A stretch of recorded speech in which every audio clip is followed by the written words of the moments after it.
I'm here with Jono Bacon, who's Community Manager for Canonical, the Ubuntu Community Manager. How you doing, Jono? Very good. How's UDS been?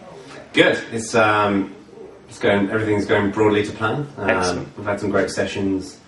It's been busy as usual. All the tracks have been generating some great ideas and some good specifications. So yeah, I'm really happy with it so far. So what's different about this UDS in terms of the tracks and things? So we've still got the core 7 tracks. The structure of UDS is basically the same, but we've brought in some new things this time around. So for example, we're videoing pretty much as much content as we can. We've got cameras in every room, as you know, because you're coordinating much of it, and doing a great job too, Tony Whitmore.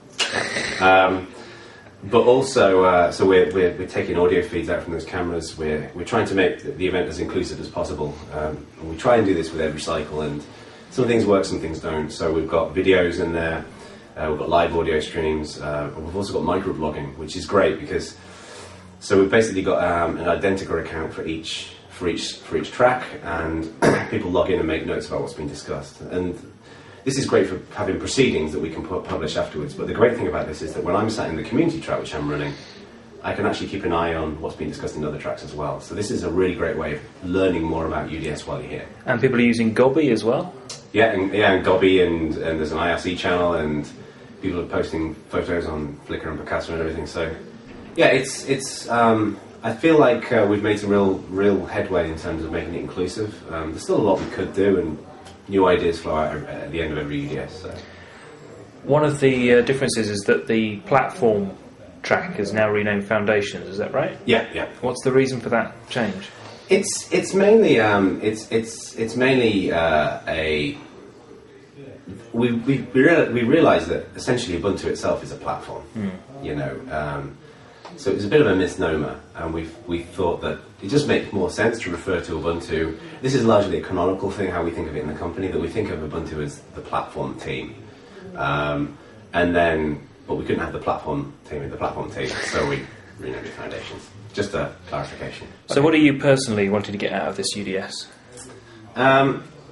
Lots of things. I feel Ubuntu is an important part in its history. Jaunty is going to be an important release, and when I did the opening plenary, I kind of referenced this towards the end, is that we can either compete with people, or we can go out there and win. And it's about remembering the ethos behind why we do what we do. You know, the thing that connects all of the dots in what we're doing is freedom. Whether it's freedom to use the technology, freedom in terms of what we can do with computers, or how we accessibility and whatever. So that's a key point that we're driving home, and it's also an important time in Ubuntu's history because we're scaling so heavily. You know, so we've got lots more developers coming on board, lots more contributors coming on board, and we you know, our processes, some processes are beginning to kind of creak a little bit under the load.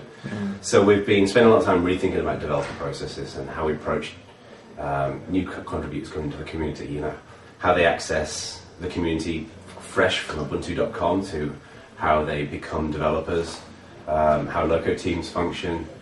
You know, we're talking about how upstream participation works. We're talking about initiatives like Fire a Day and Hall of Fame and things like that. So UDS is a great time for us to sit down and basically say, how have we done in the last cycle, and what can we improve, what can we fix?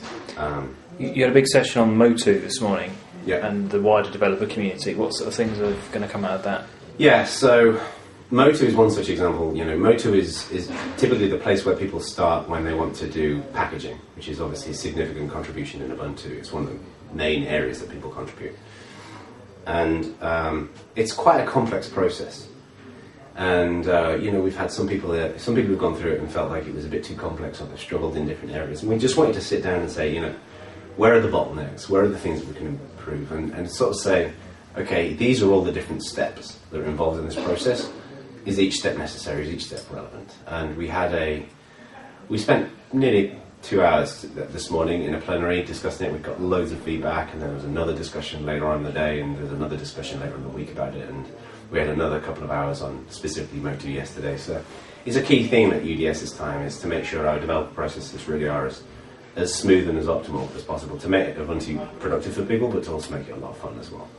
What sort of ways do you think the community has changed since you've been in charge of it or responsible for it?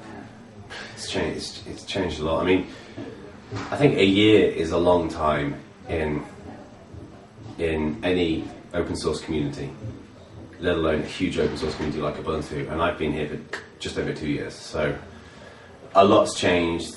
A lot's changed, and Ubuntu itself changes, but the philosophy doesn't.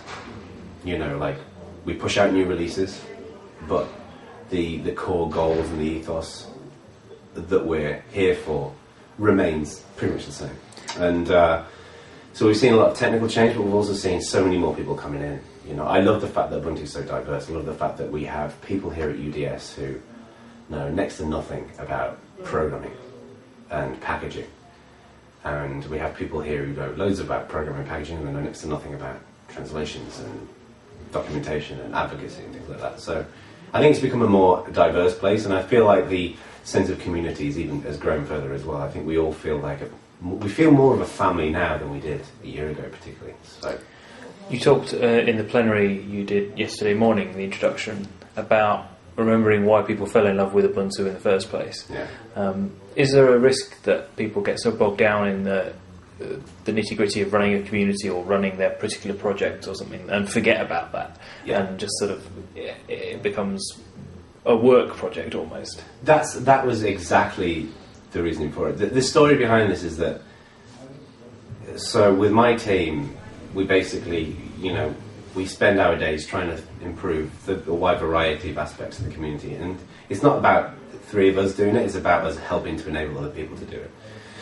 And a lot of it is about very detailed concepts like bugs and translations and packaging and logos and all this kind of stuff. But I've been feeling like for the last 6 months or so that there's been something missing. There's something that we've got the picture in front of us and we're not seeing a piece of it.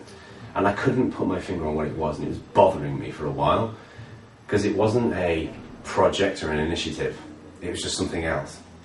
And then literally, probably 3 or 4 nights ago, it just struck me that it was, you know, the ethos needs to be reinforced. You know, we need to remember, and the way I refer to it is how you refer to it is, you know, we need to fall in love with Ubuntu all over again. You know, some of us have been doing this for a long time, and we still believe in it, but we need to always remember that. And I think it's healthy to remember that, because it jazzes people up. And I talked to George and Daniel on my team about it the other night when we were having a couple of drinks, and we realised that we need to kind of push this forward, and we basically stayed up all night trying to figure out ways to best explain that. And a lot of it is just the language and all that kind of stuff.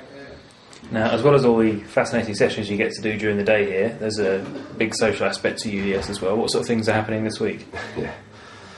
Yeah, it's definitely a work hard, play hard philosophy, as you will know, obviously. So we've got a bunch of social events. Tonight we've got a jam session. We've rented some guitars, and some people have brought some instruments along, and we're just going to sit down, we're going to play some music and put up some tunes on put up some chords on the internet and have a sing-song. We do that every time. There's also going to be, on Friday night, there's going to be kind of a slightly bigger version called Ubuntu All-Stars, where everybody gets together and we put on a gig, essentially, and we play a bunch of tunes and everyone has a dance around, and DJ Daniel Holback will be doing some drum and bass and things like that. There's not too much metal. There's precisely no metal, unfortunately. But, you know, we can't have everything. So and there's that, and, people just getting together and having dinner and going out to this horrible little bar just down the road called the Oasis, which is about the opposite description of it. So, yeah, it's great. And it's important to reignite those social bonds, with people. So it's the socialising side of things is an important part. Excellent. Thanks for talking to me, Jono. Thanks.